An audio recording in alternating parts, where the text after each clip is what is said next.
Muasam ka. Dito nakipaliton. Paglungag na. Pila man? Tana, bibilan man. Tulor na kabaso. Kung antay panihapon, gutom na kayo. Pudre ito. Sige. Ay, pila ginawagan pa? Palimot ko. Tulo ka baso.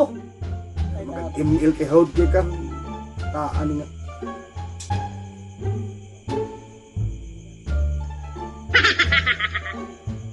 Ma, okay na na eh.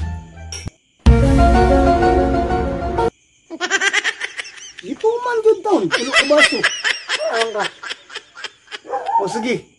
Nung aga na, kay pagkahuman na na, lataan itong nga kutsara. Kaya itong isudan.